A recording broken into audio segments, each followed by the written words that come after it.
황제가 다스리는 러시아 제국의 근간이 통째로 흔들리는 사건이 발생합니다. 바로 1905년 1월 22일에 수도 상트페테르부르크에서 일어난 피의 일요일 사건입니다. 피해 일요일.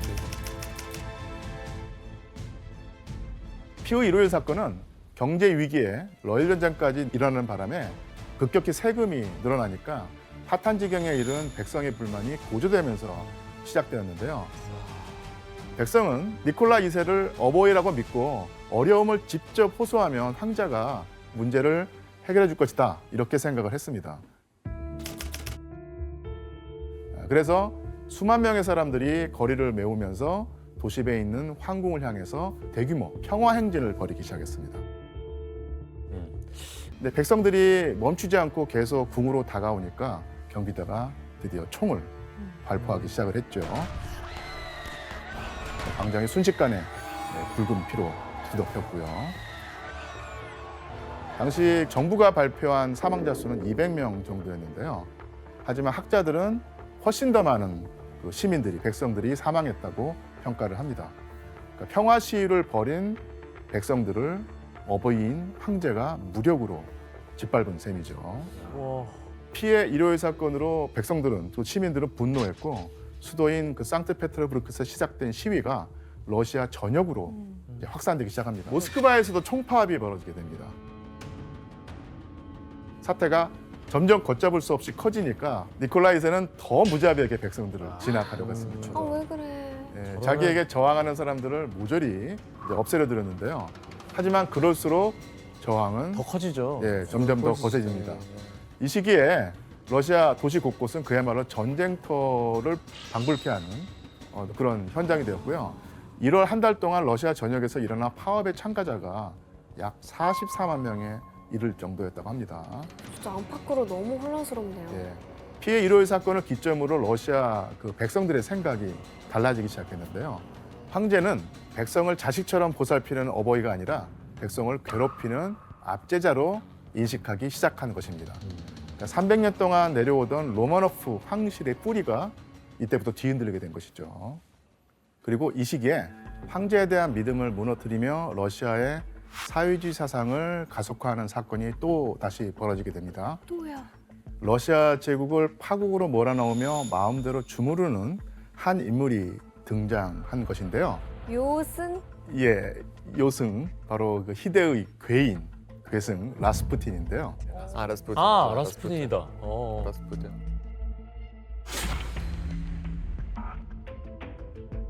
라스푸틴은 신의 계시를 받았다고 주장하는 이단 종파의 수도사였는데요.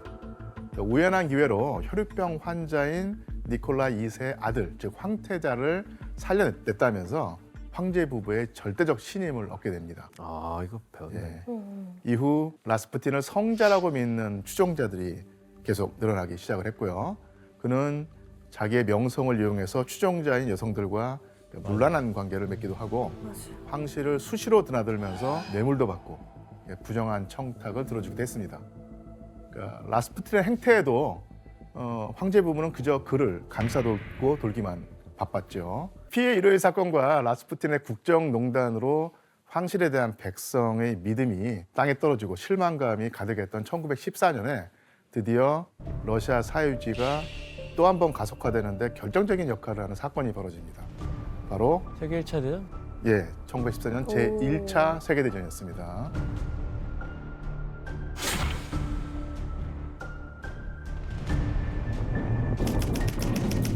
이 전쟁이 발발하니까 러시아는 동맹국인 영국, 프랑스와 함께 독일 그리고 오스트리아, 헝가리 연합군과 맞서 싸우게 됩니다.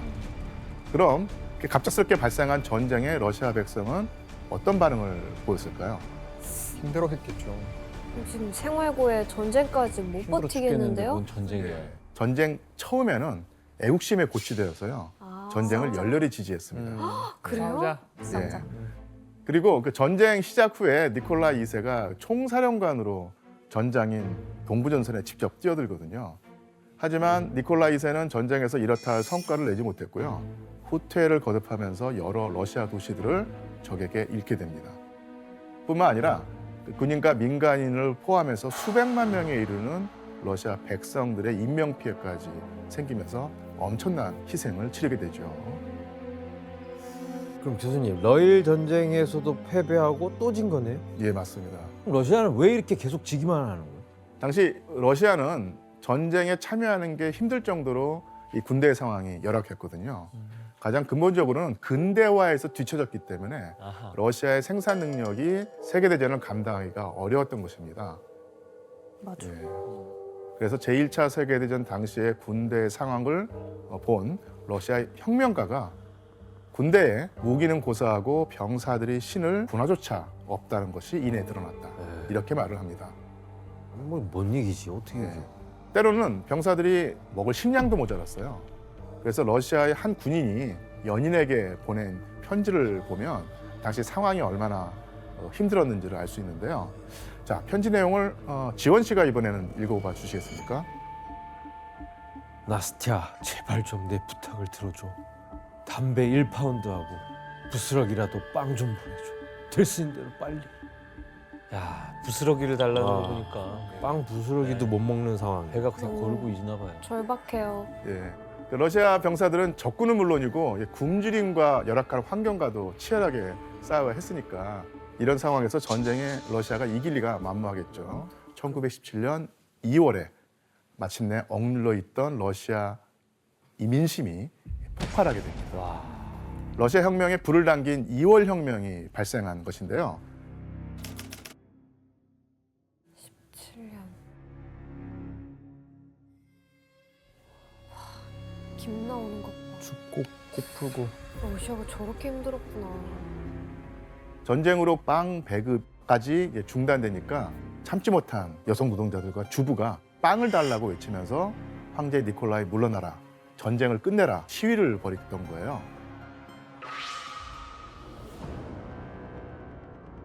예, 소규모였던 시위는 점차 커졌고 도시 노동자 대부분이 참여하면서 수만 명, 수십만 명까지 규모가 늘어나게 되죠. 와. 사람들이 풀났어. 저 광장을 진짜 가득 채웠네요.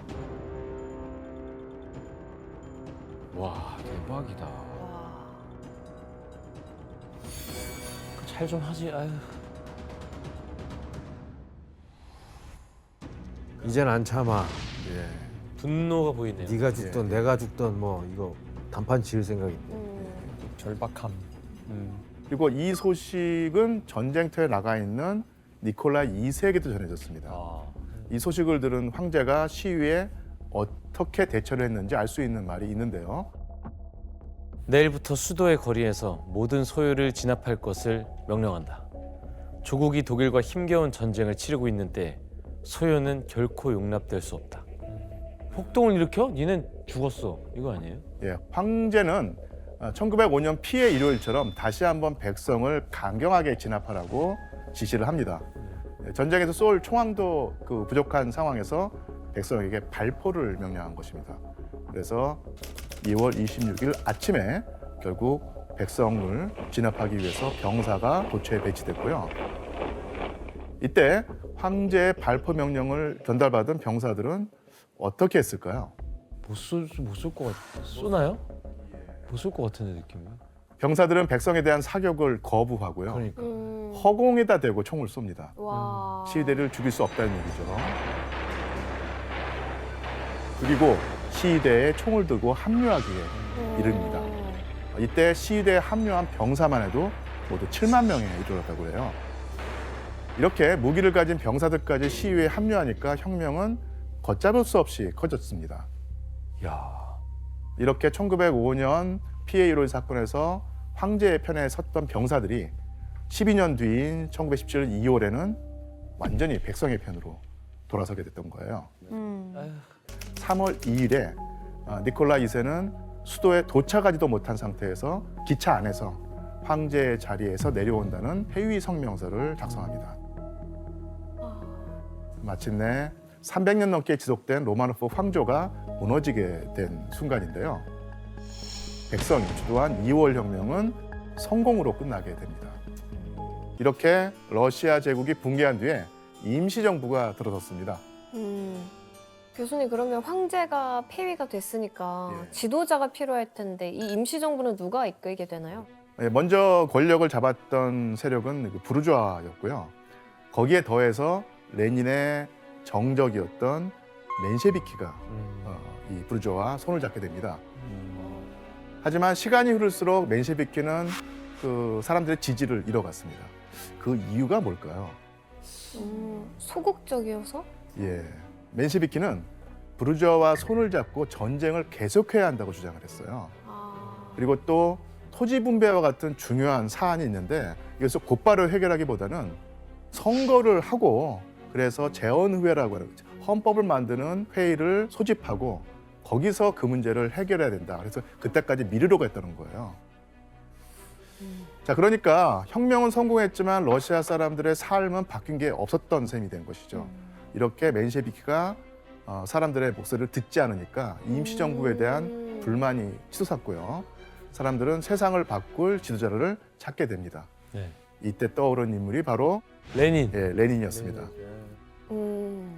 왜냐하면 레닌과 볼셰비키는 멘셰비키와 달리 전쟁을 당장 끝내자라고 하는 주장을 하고 있었거든요. 그러니까 대중은 레닌을 원하게 되었던 것입니다. 뭔가 적극적인 변화를 부르짖을 수 있는 사람이 필요했던 거네요. 그렇죠. 근데 교수님, 레닌이 어디 해외 나가 있지 않았어요? 예, 해외 나가 있었죠. 어디 있었어? 당시에 그 스위스에서 망명 생활을 하고 있었습니다. 그러다가 신문을 사봤더니 러시아에서 2월 혁명이 일어났다고 하는 그 기사를 읽었던 거예요. 그런데 러시아 임시정부가 자기가 생각했던 것과는 다른 방향으로 나아가니까 이를 바로잡아야 한다고 생각을 했습니다. 그래서 오랜 망명 생활을 끝내고 러시아로 빨리 돌아가겠다고 결심을 하죠. 권력을 장악하기 위해서 기민하게 움직이기 시작하는데 그러기 위해서는 과감한 전략이 필요했습니다. 레닌의 두 번째 전략은 바로 임시정부로부터 정권을 빼앗기 위한 무장봉기였습니다.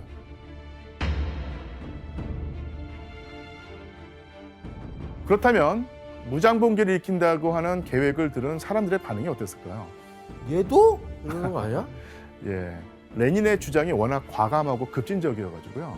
같은 볼셰비키 당원들마저도 주저했던 거예요. 자, 이때 레닌이 한 말이 있습니다. 자, 규현 씨가 한번 읽어봐 주시겠습니까? 볼셰비키에 대한 공식적인 다수 지지자를 기다리는 것은 순진한 일이 될 것이다. 어떠한 혁명도 그것을 기다리지는 않는다. 대중의 지지도 중요하지만 임시정부로부터 정권을 빼앗기 위해서는 한시라도 빨리 무장봉기를 일으켜야 한다는 것이었습니다. 이렇게 레닌이 끈질기게 설득한 끝에 결국 볼셰비키의 의견을 한데 모으는 데 성공을 합니다. 그리고 거사일자는 1917년 10월 24일에서 25일로 넘어가는 밤으로 결정이 됐거든요. 와. 그래서 24일이 되자 레닌을 비롯한 볼셰비키 지도자들이 비밀 본부로 모여듭니다. 훗날 10월 혁명이라고 불리는 봉기가 시작이 된 셈인데요.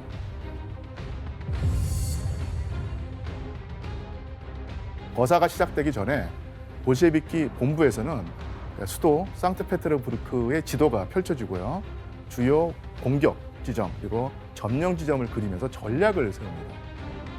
당시 레닌은 혁명을 성공하게 만들 계획을 전달했는데요. 레닌은 전화를 교환해서 연결해주는 전화교환국, 그리고 통신을 관장하는 전신국, 그리고 기차역과 교량을 점령한 뒤에 목숨을 걸고라도 지켜내야 한다고 생각을 했습니다. 통신 차단. 교통수단도 교통 끊어버리고. 끊어버리고. 예. 그러니까 지금은 당연하게 생각되는 전략이지만 20세기 초까지만 하더라도 다른 혁명가들은 미처 생각해내지 못했던 무장봉기 전술이라고 할 수 있습니다. 실시에 생각 많이 해왔네. 예. 자, 1917년 10월 25일 새벽 2시 마침내 수도 상트페테르부르크에서 볼셰비키가 이끄는 병사들이 도시의 신경중추라고 할 수 있는 전화교환국, 전신국, 기차역, 교량을 장악하기 위해서 움직이기 시작했습니다. 자, 그럼 교수님, 이제 무장봉기가 본격적으로 시작됐으니까 뭐 도시가 거의 뭐 쑥대밭이 됐겠는데요? 예. 그런데 예상과 달리 무장봉기가 일어난 동안 도시가 너무 고요했어요. 다 도망갔나? 왜 그랬을까요? 다들 자고 있었나? 자고 있긴 했지만 그러니까 기차역과 교량 전화 교환국을 점령할 때 저항하는 사람이 없었어. 거의 없었던 겁니다. 그렇죠. 아, 예. 당시 수도 인근 지역의 기차역을 점령할 때 어떤 그 기차역 직원이 그 볼셰비키한테 다가와서 한 말이 있는데 지원 씨가 한번 읽어봐 주시겠어요? 방금 강에 도개교를 올리라는 명령이 담긴 공식 전보를 받았으나 저는 그것을 따르지 않았습니다. 저는 당신이 노동자들을 위한 사람이라는 걸 알고 있습니다. 나중에 제가 매달려서라도 다리를 건너게 해드리겠습니다. 와, 야, 맹신자네. 들어밟고 가서. 그러니까 직원의 말에서 유추할 수 있듯이 임시정부와 맨셰비키의 인기가 너무 없었던 거예요. 이미 많은 시민이 레닌이 이끄는 볼시비키로 넘어간 상태였고요. 그래서 맨셰비키와 임시정부의 본부였던 겨울궁전을 포위한 뒤에 임시정부의 항복을 이끌어냅니다. 이 혁명이 성공했음을 먼저 알린 것은 임시정부는 전복되었다. 노동자, 병사, 농민의 혁명 만세라고 적힌 포스터였습니다. 심지어 2월 혁명 때는 사상자가 1,300명이 나왔었는데요.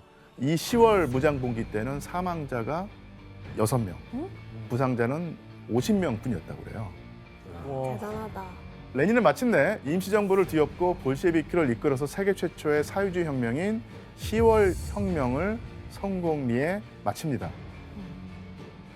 자, 10월 혁명 딱 이렇게 일으키고 성공한 뒤 러시아는 그럼 어떻게 변하나요? 예, 10월 혁명 이후에 러시아는 180도로 변해버렸습니다. 자, 우선 가장 먼저 모든 권력은 전면적이고 독점적으로 노동대중과 노동자, 병사, 농민 대표 소비에트에 속한다. 이런 점을 강조했죠. 그렇다면 여기서 말하는 소비에트가 무엇을 뜻하는 것일까요? 소비에트? 사회주의 국가? 예, 소비에트는 러시아로 평의회를 말합니다.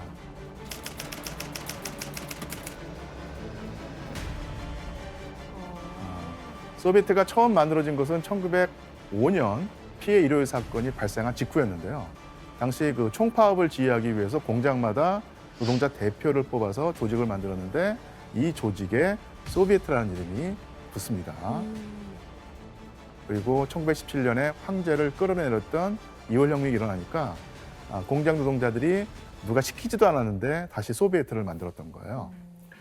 이에 레닌은 노동자와 병사, 농민들이 자발적으로 만든 소비에트가 새로운 정부의 권력을 잡아야 한다고 생각을 합니다. 야, 당시 레닌이 한 말이 영상으로 남아 있습니다. Что такое советская власть? В чем заключается сущность? Это ее привлекающие к себе рабочих каждой страны все больше и больше состоит в том, что прежде государством управляли так или иначе богатые или капиталисты, а теперь первый раз управляют государством. Притом в массовом числе как раз те классы, которых капитализм угнетал. 자, 레닌은 노동자, 병사, 농민과 같은 대중들의 대표인 소비에트가 의회를 대신하는 국가제도를 만듭니다. 그리고 자기가 주장한 사회주의를 실현하기 위해서 여러 가지 개혁을 추진하는데요. 그 가운데 가장 대표적인 것이 바로 신분과 특권을 폐지하고 재산을 공유한다는 원칙을 내세웁니다.